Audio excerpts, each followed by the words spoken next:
Welcome back to the NoStoppingKev Show. I'm Kevin, this is Kevin, and this is episode 2 of our podcast. How you feeling? I'm feeling good today. Glad to be back. I'll say it was a good week. You know, we launched the trailer, so we actually recorded episode 1 prior to launching the trailer, and trailer launched on Tuesday, I think. Yeah. But just the level of support that was received from it was tremendous.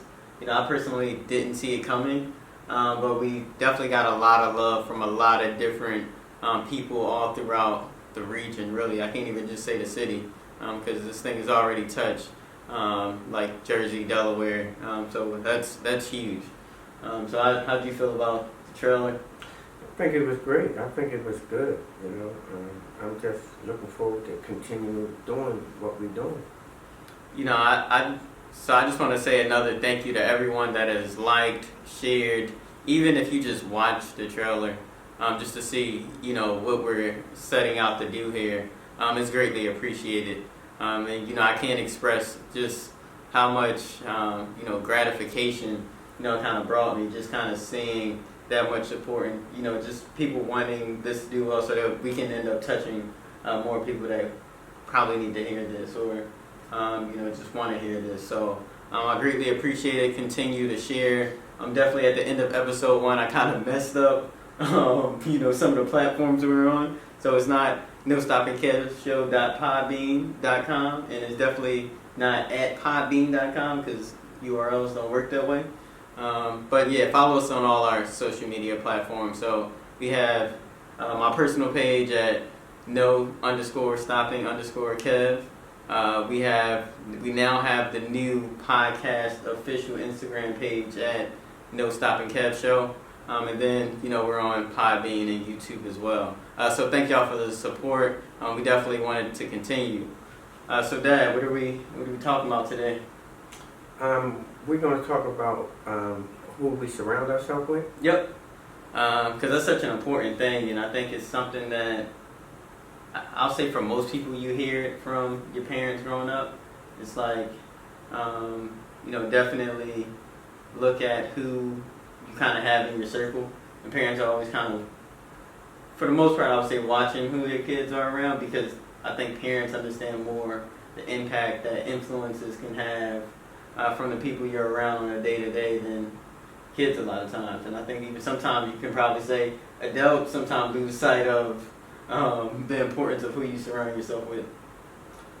Well, for me, it's always been important to who you put yourself around and who you're around, you know, because just the influence, like when we talk about the peer pressure or whatever, when you start being around and you want to be part of or something like that, and being around the wrong people, you're part of the wrong thing. Mm-hmm. You know, and then only thing like that, you'll be characterized with that kind of stuff. Mm-hmm. You know, and even if you ain't doing it, you know, like from my experience, you know, I remember being accused of doing things that I wasn't doing because I was socializing with that. But then after a while, I did it.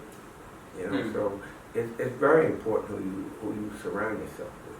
So you're saying it's almost like it's only a matter of time before you end up gravitating and actually taking part in what you're around.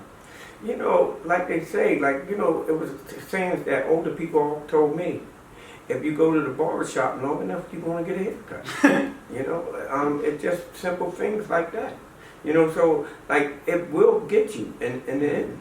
But, you know, like, if you surround yourself with positive people, then the only way it is to stay positive. Now, you might want what they have. Mm-hmm. If you got, like, some competitive in you, like, you know what, you want to get better. When you see that person doing better, it's going to help you get better. Mm-hmm. You know, just like if you got people, you know, you can pull somebody down quicker than you can pull somebody up. You know, and that's what somebody showed me. If I stand up here and try to lift you up, you may pull me down. Mm-hmm. You know what I mean? But like if I'm trying to help myself in that direction, you know, so if we all trying to go forward and we all trying to move, then that's a good thing. And the good thing about surrounding yourself with positive people and good people. It's funny you said like it's easier to pull someone down than to push them up. Because when you said that, it made me think of what they say about GPAs all the time. Like it's real easy for that thing to drop. Like it'll drop super fast, but it's super hard to pull it back up. So you almost gotta, you know, rate your circle of influence like a grade point average. Just know like the more, even if just a little bit of bad can, you know, really sink the whole ship. And you know, this whenever I think about kind of who I surround myself with, it always kind of makes me think back to my senior year of high school, where we had this kid on our team. I say kid like we're not the same age, but dude, Maurice Hayward, big time scorer. He could give you 25 a night. But Reese kind of had some like attitude issues. He would come to practice late, and you know, like tremendous talent. Like you know, he can go out there, score. He's gonna rebound, run the floor, like all the things you need, right? But there was like a little bit of selfishness where you say you just gonna stroll into practice late. You know, me and Shaquan were coming from filling out, like they had this special like college application day at one of our campuses, and we were going to be late to practice for that. But you know, we're on the train, and Reese is on the train, and we're like, bro, practice started like 15 minutes ago. You just get on the train. Like, what are you doing? And then, you know, after that day, I was just like, this is something that can really sink our ship, because I felt like my senior year we had a very special group down at Mastery South, and you know, just knowing that a guy with that much power on our team was acting like that, I was like, we gotta put an end to this early, because who knows who knows what impact it can have long term on what we're trying to do. And at that time, we were trying to become the first team in school history to make the playoffs. That didn't happen. That happened like 2 years ago. But you know, I went straight to our coaches and I was like, yo, Reese might need to go. Like, got to that point just because I was like, we can't have that one bad guy here. Right. And not necessarily bad guy, but one guy who has a little bit of selfishness or has some things that can negatively impact what we're trying to do as a group. He, like, going to him as a coach, knowing how much he brings to the floor, you know, in a given game, I was like, we might be better off without him. Just because we don't need him to start spreading that selfishness, and then you got a lot of other players coming in late or just disengaged. And so whenever I think about, you know, kind of like that circle of influence, it always kind of pulls me back to that story. Well, somebody like a negative, it can, you know, because like you said, what he can bring, some people will follow, you know, and that's the whole thing. Some people will follow. And at times you do. And you know, the coach should recognize that. And sometimes he has to have that, you know, you got to stand up, you know. Because you're not helping him. You're not helping him as an individual. You know, and you know, like you just using him for what he got. But then in the long run, you know, you lose. Yeah, in the long run, Reese was cool. So after that day, not even after that day, I think it was I probably said something to our coaches during practice or after. Because it really, like, I was kind of pissed off because I knew how bad I wanted to win, and I knew, like, I was committed to winning. Like, if it meant, you know, coming to the gym early, leaving late, that was me. If it was putting in extra shots, like, I always went 110%, just because that was just how much I loved the game and I wanted to do something special. And so I was like, Coach, I'll talk to him. And so I went and I told Reese how I felt, told him what I needed to do, because I was the team captain too, but I wasn't always the most vocal. I was more of a lead by example guy early on, but as I got older and really got into it my senior year, because I was actually captain junior and senior year, which doesn't usually happen. But after I talked to him, he really got it together. He was like, all right, I'm going to do better, because now we done made that connection to get on the same page. He's like, all right, you just want me to be a better version of myself. So at that point, he got to make a choice. It's like, do I want to try to be a better me, or do I want to stay where I'm at? Okay, let me ask you a question like that. Allen Iverson. Remember Allen Iverson's story? You talking about the infamous practice interview? Right. What did you think about that then? So, I have So from a leadership and team cultural standpoint, that was terrible. But I also think that part of that interview got blown out of proportion. I think it was some things going on with Iverson. I think he might have just lost a friend or something like that too. So I think it was more going on than the soundbite that we always hear. But we'll run with it and say, if we got let's say a superstar athlete who doesn't come, right. if you're in a situation, it depends what you want from a leadership standpoint. So if you want everybody to buy in, you gotta take action with that guy, because or else you kind of have a divide, right? You got this one guy that's above everyone else. Like, sure, he's above everybody else talent-wise, but from a team sport perspective, I feel like you all kind of got to be on some kind of even playing field, at least as it goes to like code of conduct and stuff for the team.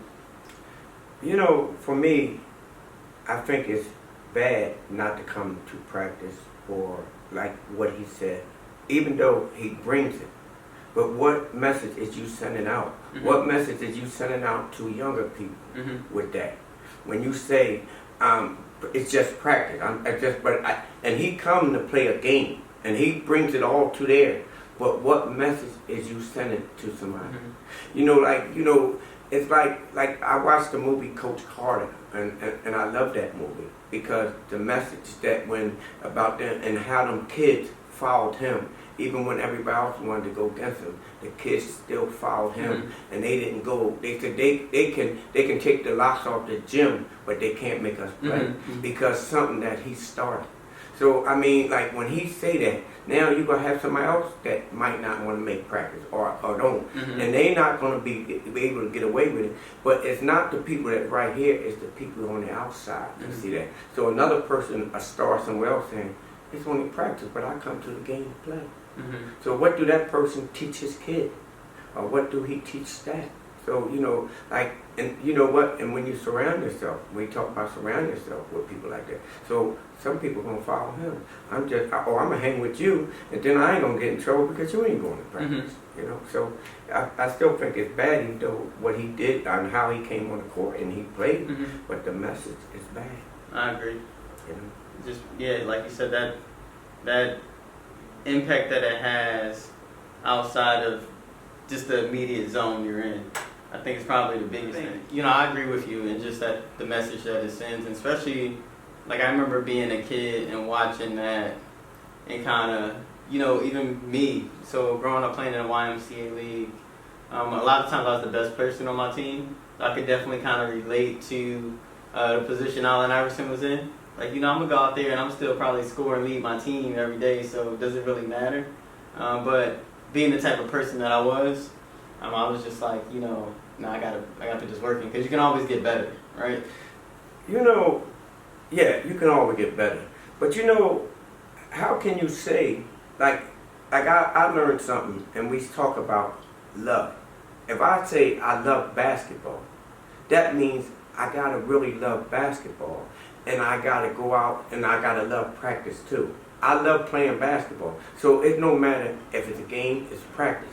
It's some things that I might not like about practice, and it's some things that I like about practice more so. I mean, I love to play. I love to run up and down the court. So therefore, anytime I got a chance to play, I'm gonna be there. And like I was probably the best player all my life on team. But I love playing, so I was there, So, and I'm going to go a little bit off of basketball too, because we talk about my life, and it's something I say, I love y'all. I love you, Brianna, Kiera, and Kai. I love y'all to death. But I love y'all, but how much do I love y'all if what I was doing could put y'all life in jeopardy?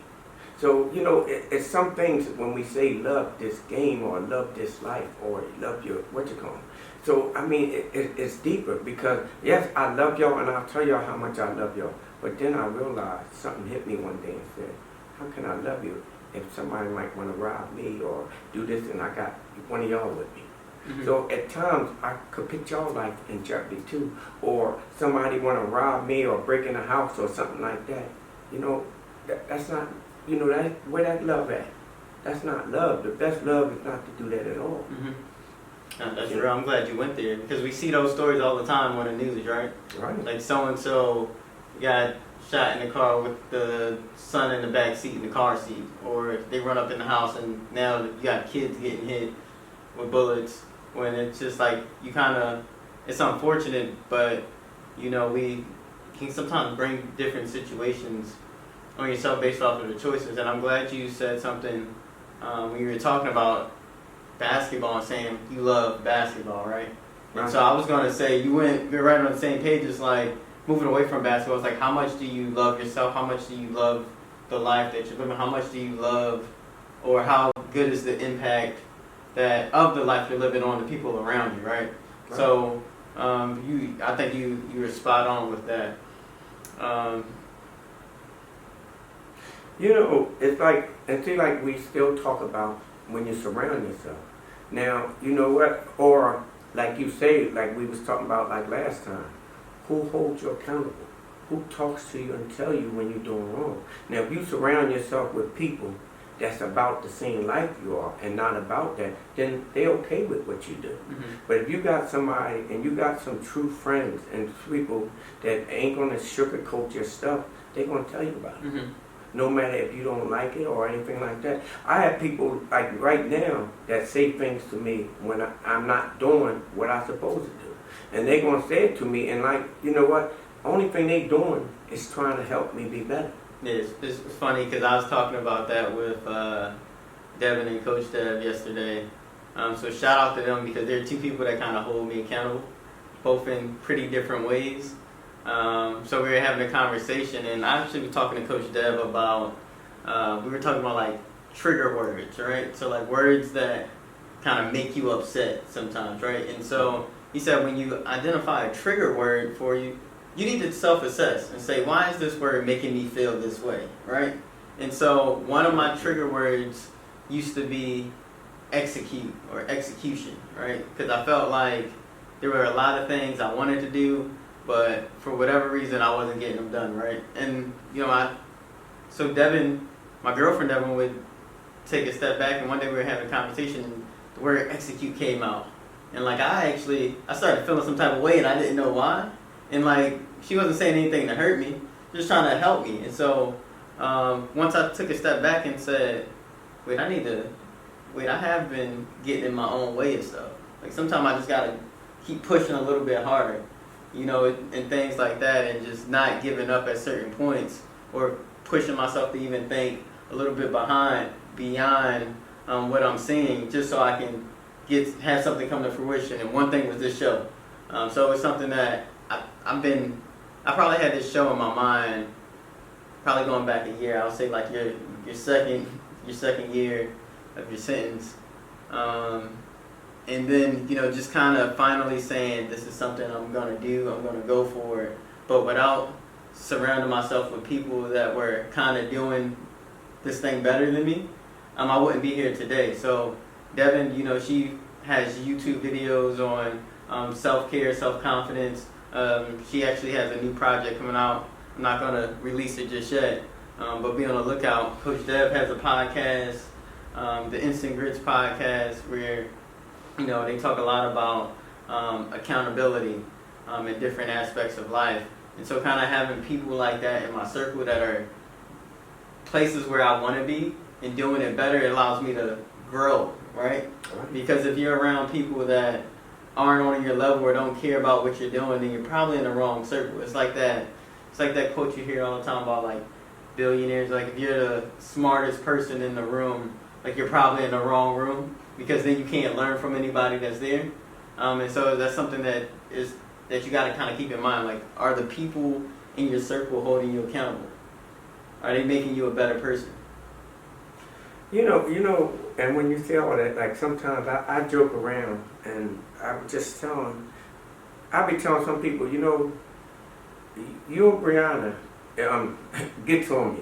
You know, y'all tell me like, y'all my dad. You my dad and mom. And like I joked with somebody and I said, I'm the father, but they is the father and the mother. And I think I was telling cousin D, because cause she's one person that stay on me, and I tell her don't stop, even though if I don't like it, and I get mad, and it goes back to just what you're saying. It's not that I get mad, I don't like it sometimes because I want to do what I want to do, but it keeps me in place too. Right. And like you, like Brianna, y'all people are like y'all my parents, and that's what I'm saying. The kids help us grow.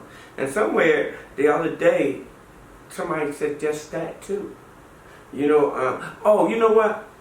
I went to dinner. I went to dinner the other night when Kai and Kiera came, and it was a person in here with a graduation, and the mother was reading to the son, and she was saying how you helped me, and that's what I always say, and I always felt. And when I heard her say that, I was really ready to go over there and say something to her, because y'all, like I said, helped me get off drugs, just for my reason. Why? But it was y'all.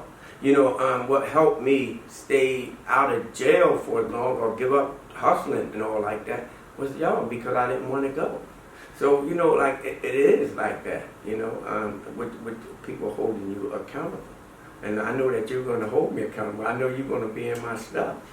Yeah, I know Brianna's going to be in my stuff, You got to, especially when you want the best for someone. I think part of who you surround yourself with definitely is part of it is to make you better, but then another side of it, I think, is identifying where you can help someone.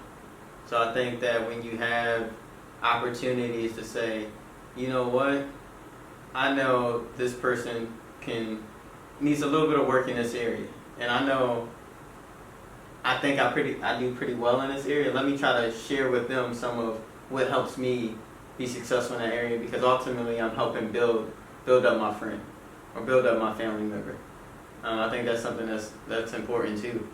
So it's kind of like a two-way street when you talk about who you surround yourself with. Part of it is one, like helping me get better, and two is helping my friend, peer, relative, whoever also develop as well. So you're talking about how kind of like, we've talked about this before, but who you're around kind of ultimately influences the decisions you make, and kind of things that situations you end up in. So you want to share a little bit about how maybe people you were around maybe negatively influenced your life? People negatively influence you. Like, negative is just going to take you down, period. Now, can you learn from that? You can learn from that, but you don't need to be around that. You got to get away from that, because like I'm gonna go back to that saying: if you go to the barbershop long enough, you're going to get a haircut. So the thing is to stay with positive people. Just take you for example. How many negative people have you really been around? How many people that have you really been with that really... Now, I'm not going to say that some of your friends don't fall off. Anybody can fall, but that don't make them. But that don't mean that you follow them. You got to keep on your path, and you still got to reach for that person in front of you, not the person beside you or behind you. You can't reach there. You look back. You got to keep your head and keep going forward. So if they want to go, you gotta let them go. Yeah, and I've been in situations where you have people close to you that kind of start to fall off, and you try to grab them while you're still moving forward to bring them, but you only can carry dead weight for so long before you gotta kind of let go, just so that you don't, like you said earlier, end up falling with them. Right. And it's a hard thing to do. But I think the flip side of that is when you have people in situations where, they need to grow and kind of make better decisions, and so they want to associate themselves and, surround themselves with people on the right track. But sometimes it's hard because you can be a bit uncomfortable, right? It's new. I say, I go back to my incarceration. you know, all that I did were negative people. But when I was incarcerated, I just stayed positive. I stayed around positive people. Even though, like you know what, I was in company of negative people, but you know, and I spoke to them, and you know what, and a lot of them was drawn to me, and I don't know why. But you know what, I still went to the library. I used to always say, like when I was younger, I used to say, if I go to jail, I'll make better connections. I'll do all this and I'll do all that. Better connections for what? To be a better criminal otherwise. But you know, the day that I went to jail, something happened. And I never even thought of going that way, and I never even wanted to go that way. Even when people would come and try to give me their phone numbers and stuff like that. And you know, I got around people that was positive. I went to positive groups and when I'm there, and I just hung with them. And like, you know what? I got to be a better person. I got what I needed. And it wasn't that. It's this right here. Mm-hmm. And here today, like I could say, like, you know, I used to tell people what we were going to do when you first said this. And I didn't even know what it really was. But you know what? I used to just tell people because, like, this was something that I always wanted to do. You know, and it's something that, you know, and like I just like to say, thank God, man, you know, because, like, it was him that really changed me. That, like, I don't like to really get into that like there because but I just gotta thank God. And, you know, like, I'm always thankful to him. Mm-hmm. You know, and like I said, it was just like who you hung yourself around. See, I didn't have to worry about, you know, coming back out here or wanting to do this. Like, I don't want to do that. I don't want to do that because I know what I just had and where it just took me. And some people may not believe it, but you know what? I got myself around the people that made me better, gave me and took me away from my negative thinking. And I ain't had time to really think about that. Mm-hmm. You know, I just had time to think about getting out here and doing this show with you. You know, I just had time to think about being back with you, being back with Brianna, you know, Kiera. Thank you for listening to the No Stopping Kev Show. Among our core values are growth and development. If you would like us to help you grow your brand and develop new relationships, reach out to us via email at nostoppingkev@gmail.com. We would love to partner with you. Now let's get back to the show. All right, we're back. So we were just talking about something during, we'll call it the break. But yeah, so Dad, I'm gonna give you the spotlight here just so you can talk a little bit about your journey when, you know, as it relates to you relocating to Harrisburg from Philly back in probably like 2000, I want to say like 12-ish? 2007. That was that long? I left Philly 2007. I mean, you're right, because, yeah, I was in like the 6th grade. Yeah, so let's dive into that. You know, that part was when I decided to stop getting high, stop using drugs. I knew that I had to get away from a person, you know, because in a way, like, anytime I tried to stop, we would always hang together, or he would come there and get me, and I would always give in eventually. Like, some kind of way, I would always give in. So I know if I really had to have a chance, I had to get away. And like, I don't know if you remember, when I came back one time, we went to I don't know if it was Brianna's birthday party. It was like a cookout or something, right? Right. And when I said this person was coming, I need to get out of here. Mm-hmm. You know, and I remember another time when he asked me for some money when I came to town, and I had to give it to his wife, or if I seen him, I had to take somebody with me. Mm-hmm. But you know what? I knew I had to get away from him. Mm-hmm. Like, I knew that. So that was one of my reasons for really going to Harrisburg, and you know, before I could still be close enough to come to y'all. But I knew I had to get away and get some time. You know. I remember that day too, because I remember someone said, like, you know, so and so's on their way, and you know, for me being that was somebody that I kind of knew, I was like, oh, Uncle so and so coming, like, yo, Dad, like, yo, let's just wait. And you like, no, we need to go. And at that time, I didn't understand like why we had to go. But then I got older and I was like, oh, snaps. Yeah, But that was big on your part, cause just having that awareness to know like, yo, this isn't. I've tried to remove myself away from this once. This didn't work. Let me try something else. But you really goes back to what you always say too, like making that choice. And it's sometimes be a tough choice to make, especially like you said, you would give in multiple times. Well, you know, the choices get better when you surround yourself with better people. Like, we would still go back to what we were talking about the show, surround yourself.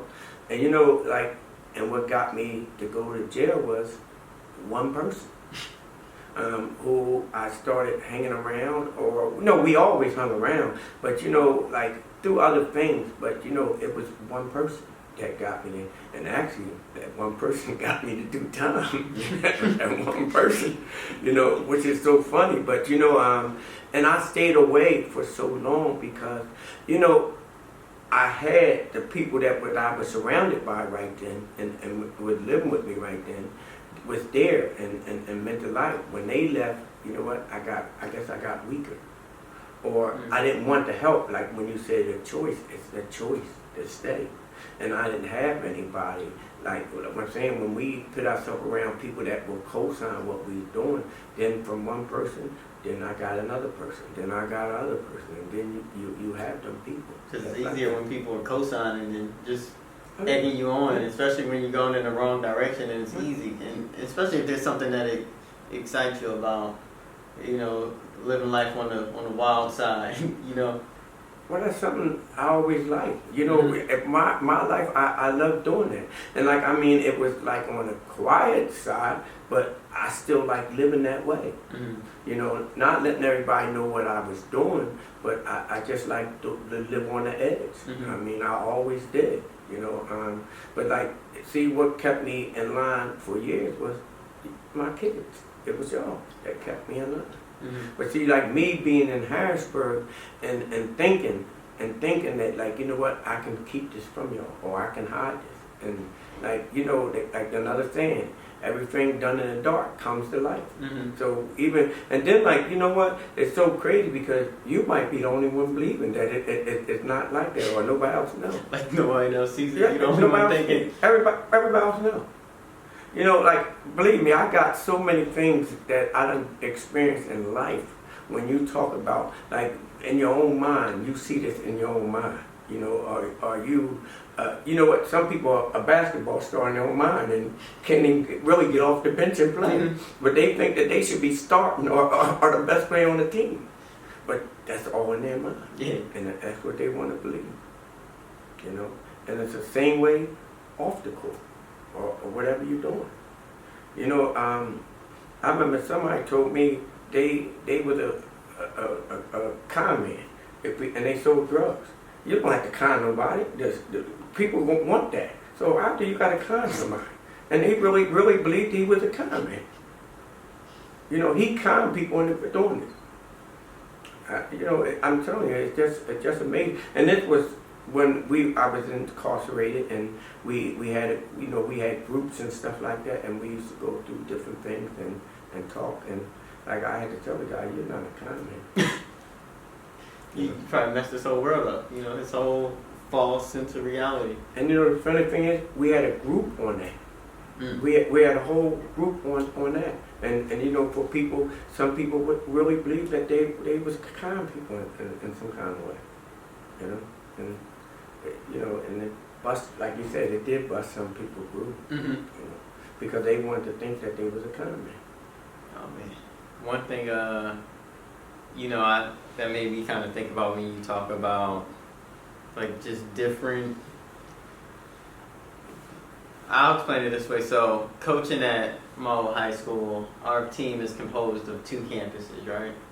You have the 9th and Oregon campus, and you have 4th and Market. We make up Mastery South. And so, for years, there's always, it's kind of like a clashing of cultures when you put the team together, right? Because the Thomas kids and the Linfest kids are just too different. Like, it's funny because you can point out and just say, you go to Thomas campus, don't you? You go to the Linfest, don't you? It's that easy. Just because I personally think high schools that are in Center City kids are different when you go to school in Center City. It's like you popping, so you kind of carry yourself a little differently. And so kind of like when you kind of bring those cultures to the team and try to, get them on the same page to be one, there's some growing pains, especially when within different friend groups, right? So then you got guys that are, not only do you have people coming from two different campuses, within those campuses, right, you got different people that might hang out with each other, right? And so, I got one kid in particular.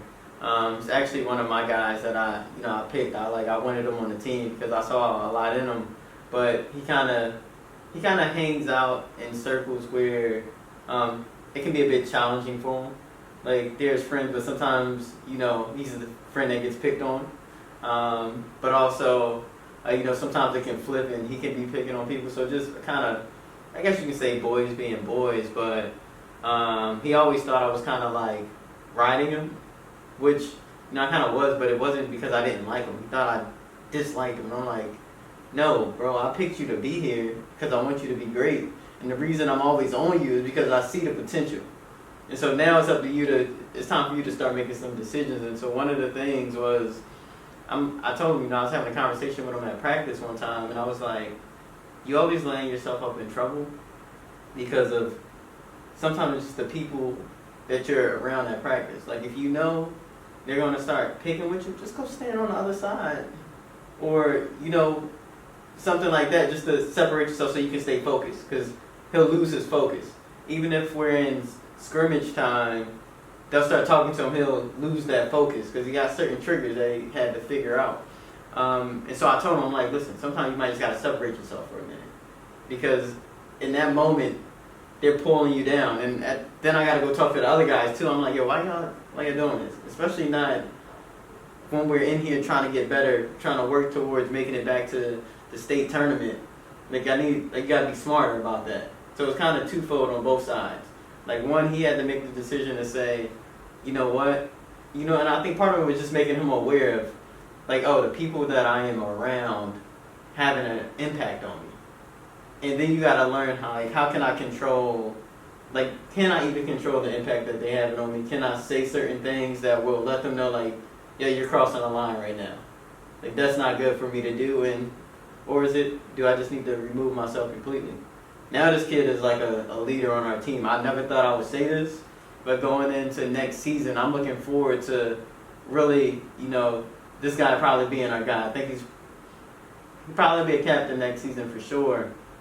And Coach Dev was talking to him a couple weeks ago, and we always ask the kids because we like getting feedback, right? And it's like, what can we do better as coaches? And when Dev told me this kid's response, I almost I couldn't believe it. And he said he said there's nothing I think y'all could do better. It was all me. So he's saying he was in his way for a lot of reasons. And I just look back at different instances where I had to kind of pull him out of certain situations just to let him know, yo, that right there isn't good for you. So I'm just kind of happy to see, what this kid's future has ahead. But like when we talk about it, you just said he took accountability for his own action. And when you were just saying what you said, what? When I first went to jail, I was blaming somebody else for me going to jail.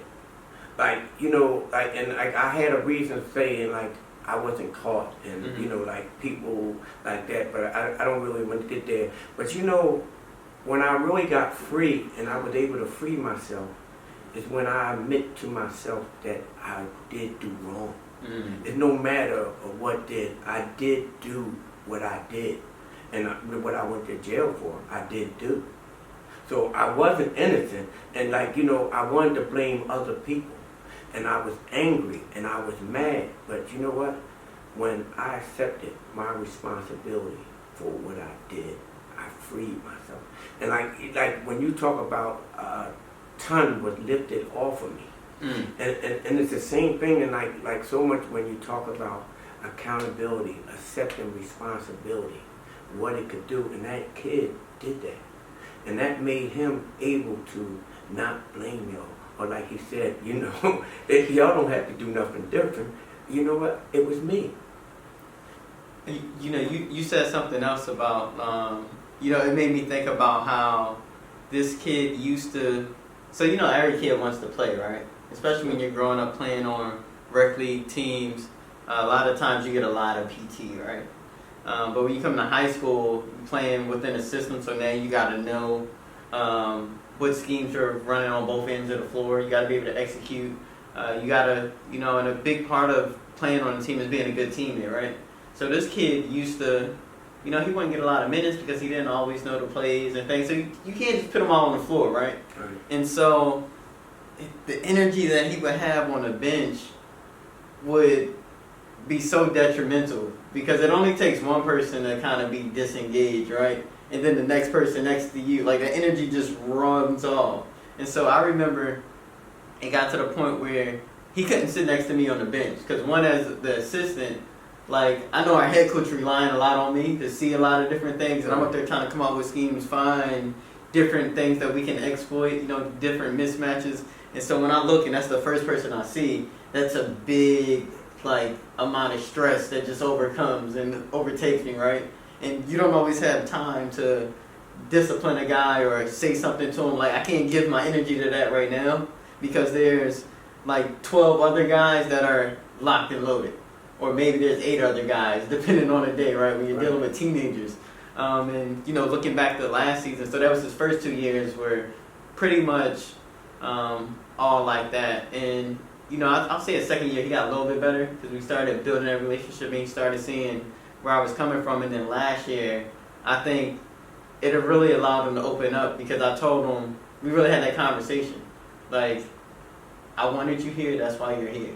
Like, never think that, like, I'm just coming at you because I don't like you. Because there's no kid I dislike. Like, the reason I coach is to mentor.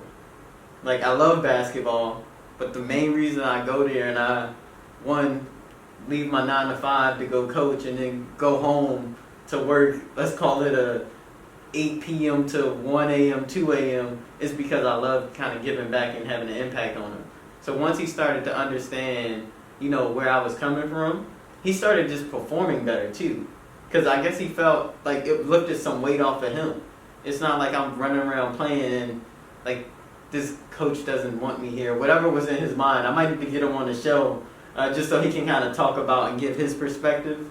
So if you're listening, I feel like he will be listening to this.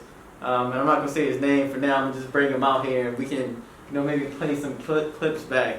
But his whole, once we broke down that wall, he became a new guy to the point where he's the one on the bench, like standing up, getting other people to stand up, like policing people, like, why y'all not clapping? And so you see that turnaround, and now, you know, tying that back into who you surround yourself with. Now we done built up a guy who will now surround and, you know, have an influence on other guys that are on our team. Whether he's starting, coming off the bench, it didn't matter. And, you know, even last season, he started a handful of games for us. So, you know, kind of finding that, and he started out on the bench. You know, so he started out on the bench, and what used to keep him from playing was his attitude, because it was pulling our team down, and also pulling himself down. But once he corrected that, now I said, you know what, I can count on, I can trust you out on the floor, because I know your head's there. And the moment you're engaged on a bench, when a coach looks down and it's like who I can put in, you're going to put in that guy that looks like he wants to play, right? So you got your list on kind of like your depth chart on who you kind of rank, like, all right, this guy's next in for him. But then you look down and you're like, all right, he looks like he's ready to play, let me get him out there. And before you know it, he was a junior starting over a senior. We had a senior in our starting lineup. We had to move the senior to the bench just because fit-wise, kind of, you got to get him like spot minutes. But this guy was like, you know what, we need to start him. I think he's ready. And he played both ends of the floor, and he was great. So I think we definitely going to get him on the show so he can, you know, just kind of talk about what went through his mind mentally to turn around, because now he has a tremendous impact on our group of guys. See, and it's probably good because he probably always had that. He just needed something and someone to bring it out. And sometimes we don't understand, and it seemed like what you were saying too was, you know what, somebody used to always say, hey, you know what, you don't worry about this when I'm talking to you. Worry about it more when I stop talking to you. Yep. You know, in a sense like that. See, because like I'm only doing this to help you. You know, and that's what it is, man. When I stop, I'm done. I'm done. You're in trouble. Yeah, I'm done. You know, so I mean, like sometimes we just have to get our awareness. You know, like sometimes we're getting our awareness up and wide, and some people do this and some people don't. You know, because like I said, like going through some of the coaches I had and coaches, and believe me, I had from junior high school, I had good coaches. And I had people, and it wasn't just them teaching us about basketball or just about basketball. It was helping us deal with life. And like it was about on the court and about off the court. And that's the same thing I hope that we can do with people, is help people that want to play basketball and people that don't play basketball to see what we're saying. To just help people be better, you know, just to let them know. And that's what, like, I'm here and I want to give back too. And that's what I want to give back. Even more, I really even give more to that than even the basketball. And that's like when I go back to you, when I used to tell people, they say, I know you're glad your son played basketball. I didn't care if my son never played basketball. But then again, I can't say that because when you was little, I bought all this basketball stuff for you. So, you know what, it's like kind of contradiction, but it's not, because like what I really meant was, I really didn't care, but I knew basketball, but I really didn't care, and I got what I wanted out of you and what I wanted for you. You got an education, you got a good job. That's what I wanted more. I didn't care about basketball because like I always do, I know what role basketball did for me, and it's a part like where I said basketball gave me life, but it also took life from me. And that's what I always, and I meant for you. I didn't want that to happen to you. So that's why I didn't push you to play basketball. I didn't push you or force you. Now, I'm going to go with you. I didn't care. Like, I don't like baseball, really, to go to baseball game. But when you played T-ball as a kid, I was there. Yep. You know, whatever you were going to do, I'm going to support you, and I'm going to be there with you. But I didn't care. I wanted you to go to school and get good grades. I wanted you to be a good man, you know, I could say young man, a boy, and everything just going up and maturing. And that's what I wanted. I wanted that for Brianna. That's what she's doing. So that's the happiness. It ain't even about the money and all like that. It's what you're doing and how you giving back, you know, your job, and how you do go to mentor these kids and work with kids and coaching and stuff like that. That's big. And that's sometimes bigger than the money. Some people that got all the money in the world, it's stressful, so stressful. I can't do this. You know, it's funny because like I go back and I have to talk about my experience and being incarcerated. I used to hang with this doctor, and how much money he made and all that he tell me. But you know what? He don't have the real love of his kids because he was too busy working, too busy doing this. You know, and like, you know, he don't have that. See, the biggest thing I have is the love of my kids. And nothing, you know, that's bigger than anything in the world. That's bigger than all the money or anything that you could have, because it's shown like if I'm just about that money and you don't have your family, or you don't have this, you know. One thing I know, I can count on y'all. I know that. You know. And like that's, like I said, you know, I remember coming up, me and you, like we always used to be together. You know, then Brianna, you know, we always kind of, you know. And like I said, it's just too big. I don't know if I got off the topic. No, you're good. You're good. Sometimes I get to it's your show. Rattle and no, it's your show. Nah. It's your show. Nah, we gonna say it's the world show. I'm just here, and I just want to, like I'm just saying, I just want to help. You know, and and I just want to help people the right way. And you know what? If I could just reach one person, you know, then you know what? like it can grow off because that one person might help somebody else. Mm-hmm. And it might just be like that. So, like, we're just going to say, if I could just help somebody today, that's what I'm going to do. If I help one person today, if I can touch one person, if I can water one person's seed today and help somebody grow today, or I can help somebody get through the day, if I could help a father talk to his son. Take your time up, no, I'm playing. No. No, I like that though. Definitely, just being able to reach one. And it was funny when back when we started shooting the trailer and we were recording voiceovers, and we were talking about like how many people do you want to help, and we had the same response, like just one. Like we can just, I'm happy if I just get one. A lot of people set out to do things and want to touch 1 million, but if only one person listen to this every week, or one person each week, but if they walk away better than they came, I'm happy. Thank you for listening to the NoStoppingKev Show. Among our core values are growth and development. If you would like us to help you grow your brand and develop new relationships, reach out to us via email at nostoppingkev@gmail.com. We would love to partner with you. Now let's get back to the show. So we're back.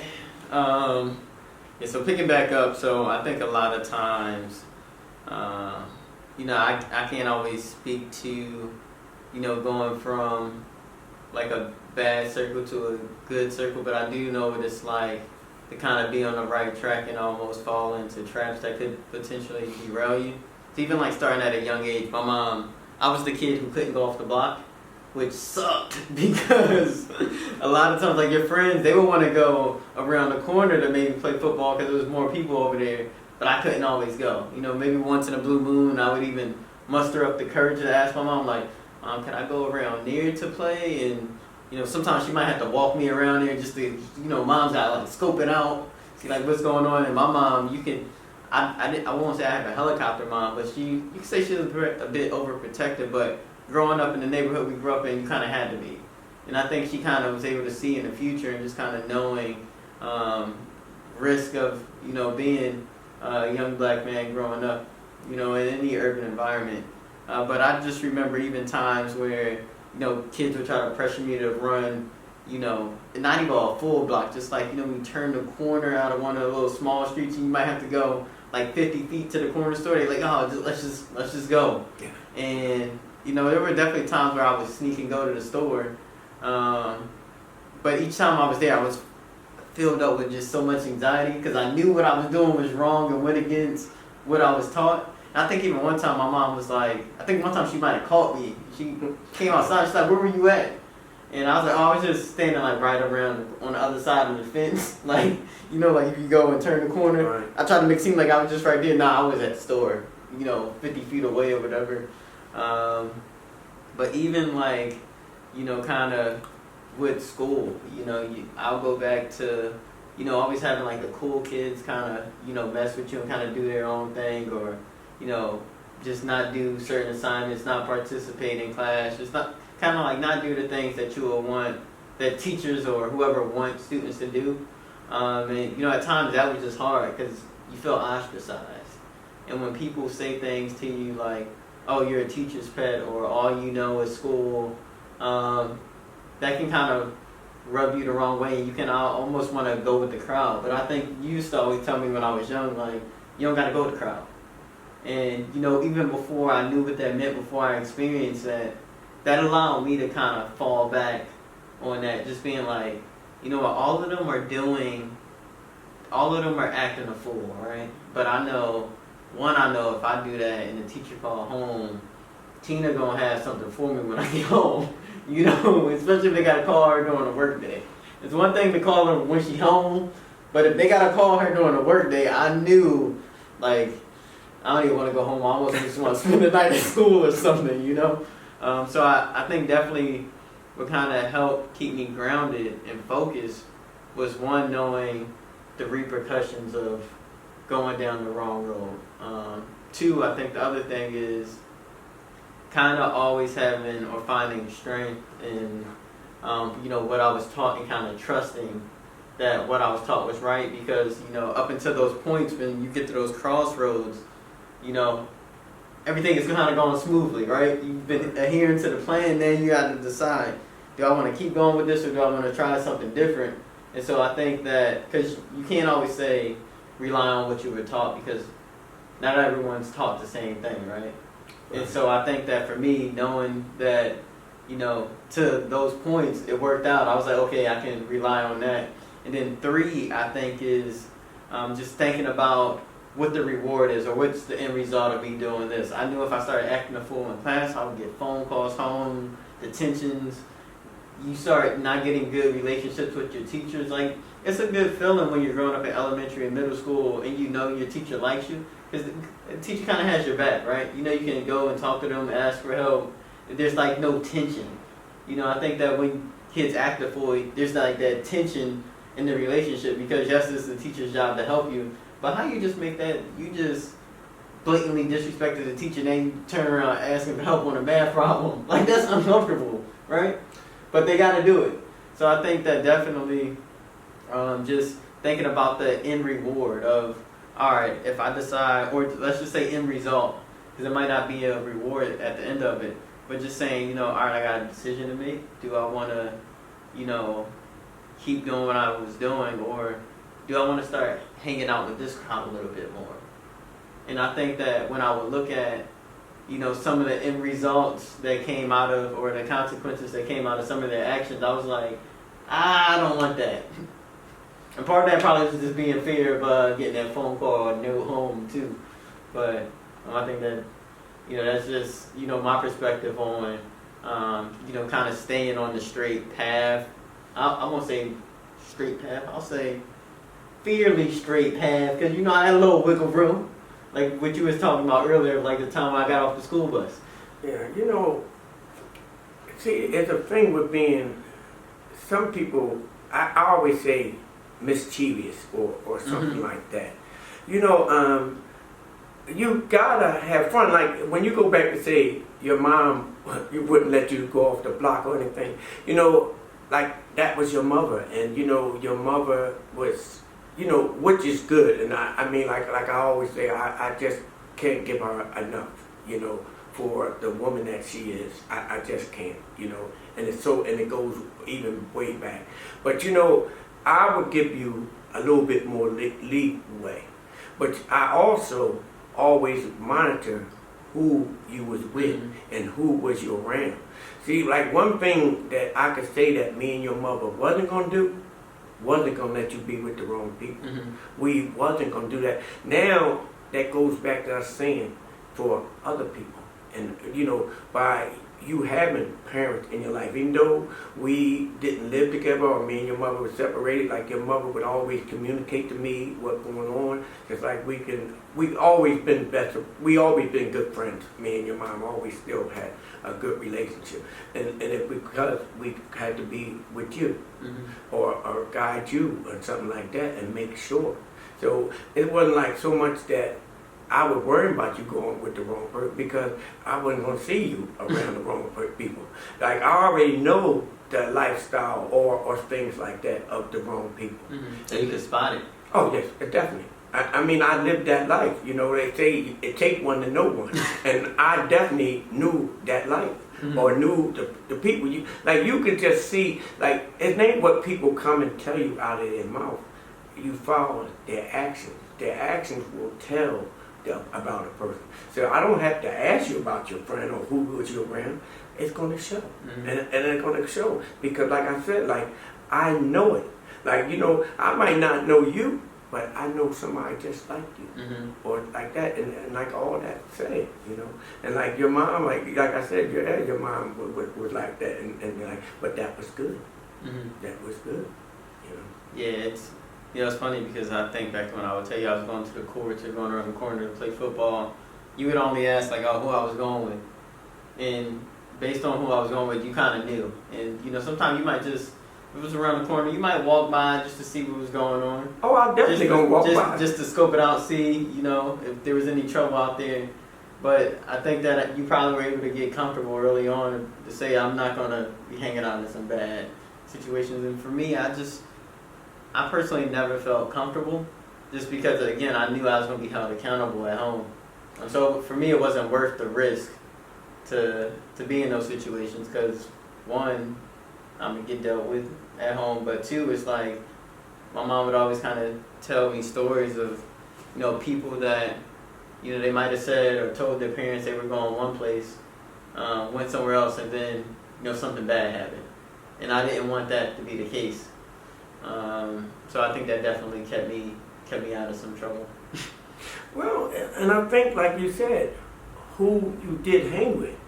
You didn't hang with so many people that were going to do wrong. Like, I know with who you hung with around the way, they weren't going to do wrong because I know how they was and their mother and father was. And like, and like and they was from a two-parent home, but it was a good two-parent home. And it's where, like I said, like sometimes people try to follow behind their maybe father reputation. Or like even a girl, like you have a girl that because her father out there or like living his life and they see it.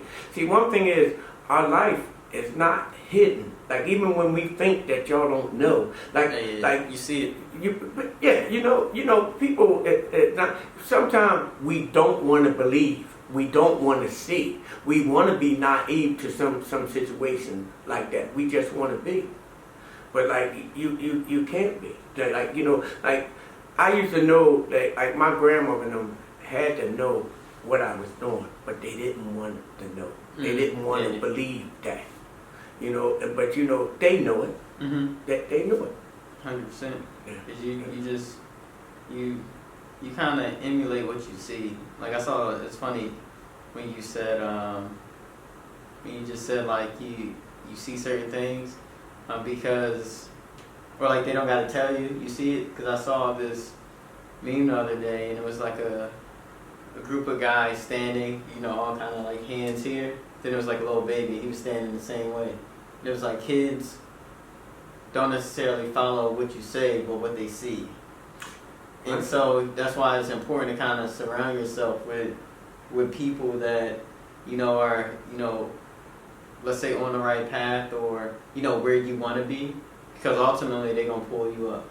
So if you have goals of being a writer, surround yourself with writers that are even better than you.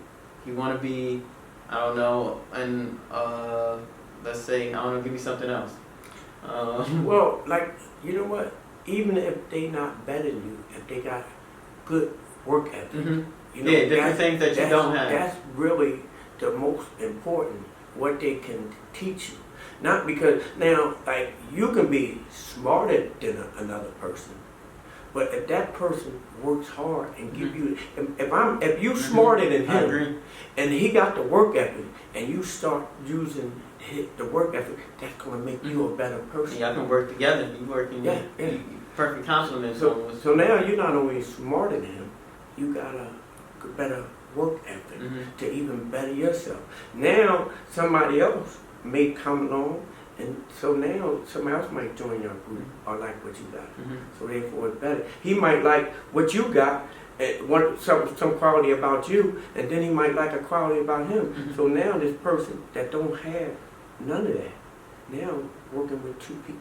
Yeah, and everybody's like growing together. Right? Yeah, I agree with that. I agree with that. That's what we have to do, and it's like that. See, like, and we gotta stay positive, and like going back to what you were saying, like at least you see that's why it's so important for older people, and because we talking about kids, helping kids, we talking about helping teenagers, we talking about helping adults. So it's all important for somebody to guide somebody in the right direction.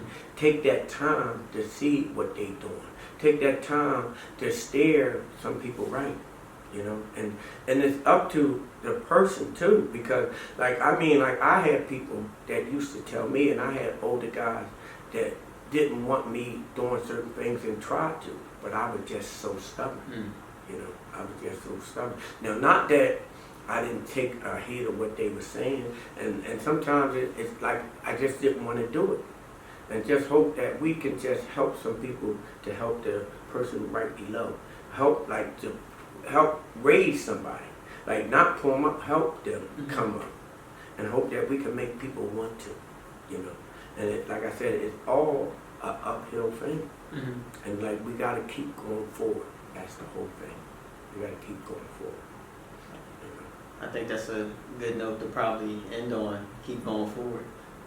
We might need to have a part 2 on this at some point, because I think it's something that we can talk about all day. Because I can think of like 3 stories I wanted to share, but we're gonna say that in the interest of time. But I think definitely keep going forward, and as it relates to just who you surround yourself with, definitely hang with people that kind of make you a better person. Or I think that's a big thing. Like even if it's uncomfortable, if you know, like, hey, this person is stronger than me in this area, let me just try to hang around, even if I feel a little bit uncomfortable at times. Let me just keep pushing myself to kind of stay close, just because I might get some of that at some point. Then at the same time, if you're in a situation where you can surround yourself with people that you might can help, and they might have a little piece of themselves that can help you even more than you're helping them. Like, definitely do that as well. So definitely try to get comfortable being uncomfortable. If the net result is positive. And then, don't be afraid to separate yourself from things that pull you down. It can be tough, but if you love yourself enough, I think it's something you definitely should work to do more and more. And even if you fell at it here and there, just keep trying. Because eventually, once you are able to fully break away and leave that in the past, you're going to be so much better. Just off of that the choice you made to stay determined and persistent and to keep trying, to keep moving forward. So thank y'all for listening to our show. Yo, this is number 2. Yeah. Number 2. Thank y'all for listening to our show. Obviously if you're watching, we're on YouTube. If you're listening, you can find our show. I'm going to get it right this week. Pretty sure I'm going to get it right. NoStoppingKev.podbean.com. My voice is cracked like twice on that, right? Let me say that again. NoStoppingKev.podbean.com. And we're also live on Spotify now. So search No Stopping Kev Show on Spotify. Give us a listen there. We're also coming to Apple Music, Google Play, and Stitcher this upcoming week. So hopefully by next week we'll be up on those, or hopefully by the time this episode launches, actually, we'll be up on those platforms. But again, thank y'all for listening. Definitely thank you for all the support we've gotten from day one. From the day we launched the trailer, I think it was huge, because I'll tell you, when I was going through putting together the post to actually go live and have that thing all over, social media, I was so nervous and uncomfortable, because my mind always kind of goes to negative things when it's like perception. It's like, oh, what are all the things that can kind of go wrong with this, right?